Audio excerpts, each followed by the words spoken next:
Сіздер, мен ауылдан келдім. Кеше түнде кетіп қойғам негізі. Мансұр мен Асылхан қалды, ата-апасының қасында мәз болып, риза болып, қуанып, достарын көріп, күшті болып қалып кетті. Енді көбісі сұрап жатыр, Айгүл, сен праваға тапсырдың ғой, не болды, қалай болды деп.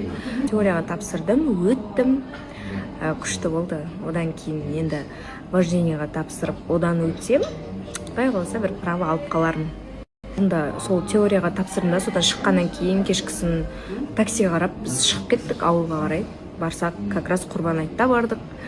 Атасы мен апасы қой сойып жатыр екен. Как раз жолда маған Асылхан сұрақ қойып келген еді, қойды қайтып сояды деп. Сонымен барып өз көзімен көрді болды.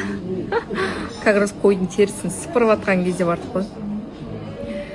Сонымен енді жұмысқа кірісу керек барынша.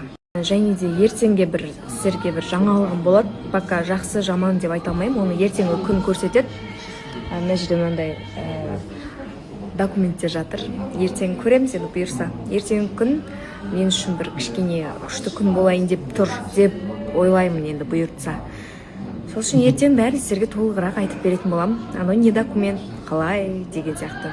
Ертең күнге сіздер білмейсіздер қазір нені айтып жатырғанымды, но сонда да маған сәттілік тілеп қойыңыздар.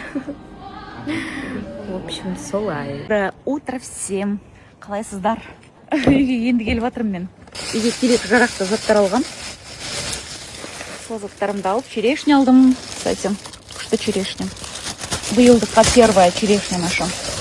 И еще мынандай күшті бір нәрсе алдым. Лечебные не заказ бергем. Носки, трусы бар. Короче, аяқты терлетпейді екен. Хит болып отыр екен, осындай алдым. Қолдан көрейін деп тұрмын, а то что-то последнее время носкилар алсам, онша емес, терлетіп жүреді аяқты. Балам аяғы терлетті ерасылдың. Соны терлемейтін носки деп елдің бәрі айтып артынып. Посмотрите в камеру. Ошибка операции. Ошибка операции. Что-то мен танымай жатыр. Мен слишком один болып кеткен ба? Чему ошибка операции? Давай открываем. Замок открыт. Зорға таныды ғой мені. Жақшым да.